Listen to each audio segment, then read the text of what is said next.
The Dwyf August Falta, Sean Ogo Halpine with the sliotar, his father from Fermanagh, his mother from Fiji, neither was a hurling stronghold, and yet here he is, and Brian Dooher is down injured, and while he is, I'll tell you a little story. I was in New York last week, and I was missing the championship back home, and so I approached the newsstand in Times Square, and I said, I suppose you wouldn't have the Kerryman, would ye? To which the Egyptian behind the counter turned to me and said, do you want the North Kerry edition or the South Kerry edition? He had both, and so I bought both, and Dooher is back up on his feet now with the ball.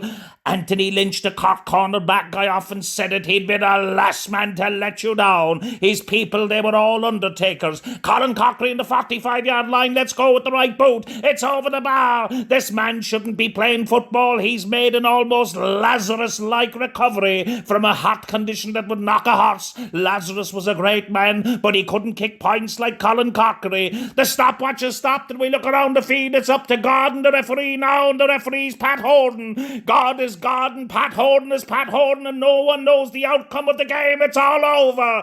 Dublin have scored 2 points now, one from the hand and one from the land. Barney Rock and Dean Rock, father and son, and the two as tough as granite. Teddy McCarthy to Mick McCarthy, no relation. Mick McCarthy back to Teddy McCarthy, still no relation, and it's over the bar. It's over the bar by Teddy McCarthy, and that's the equaliser. I saw a few Sligo people at Mass in Gardner Street this morning. The omens seemed to be good for Sligo. The priest was wearing the same colours as the Sligo jersey, and they prayed on their knees. 40 yards out on the Hogan stand side of the field now, and Kieran Whelan goes on the rampage. Kieran Whelan goes and goes and goes, and it's a goal! And so much for omens.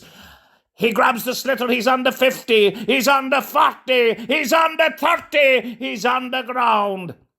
Pat Fox out the field now on the 40-yard line, grabs the sliotar. I bought a dog from his father last week. Fox turns and sprints for the goal. The dog ran a great race last Tuesday night in the Limerick 5-2-5, and Fox into the 21, fires a shot. It goes to the left and wide. And should the old dog lost as well.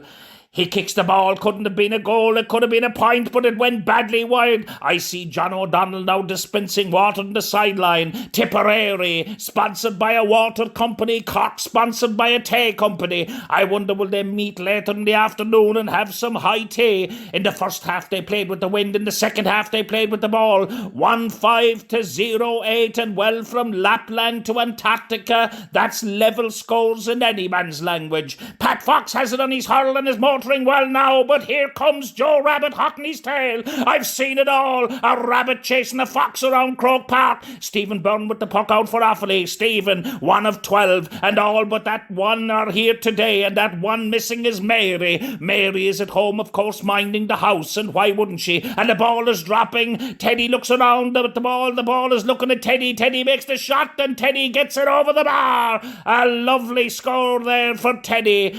Mike Holohan for Limerick. Holohan, the cattle jobber, he had his jaw broken by a kick from a bullock 2 months ago, but he's back in action now, and 'twas some bullock that broke the jaw of Mike Holohan, because I'll tell you the truth, no man in Ireland could. Danny the Yank-Cullity, he came down from the mountains, and hasn't he done well? The ball coming out the field now to Colm Gooch Cooper. Colm, he takes a turn and twists and dodges 2, 3, 4 Mayo men. Gooch, a shot to goal, and it's in the back of the net. The man is an artist. You could add the word genius as well. Jack O'Shea went up for the ball and disappeared into the clouds. Sure, it doesn't surprise me, wasn't he standing on the shoulders of Mick O'Connell, the shoulders of giants, the immortal Maurice Fitzgerald. Maurice kicks it from the right side of the field and kicks it over the bar. The man is simply magic. Seconds into injury time now, the referee blows his whistle, and Cork have done the double. They've done the double. They've won the All-Ireland Senior Hurling with 14 men, and have won the All-Ireland Senior Football Championship of 1990,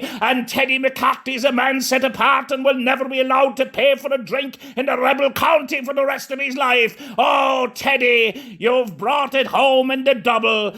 There's 11,349 people here today, and one man who's not here is Vinnie Bateman, the man that jumped on his bike in Mullingar, and his target was to reach Beijing collecting money for Concern. He was in Istanbul in the National Hurling League final, and Sunday was taking place, and we hear that he's reached Tbilisi in Georgia now.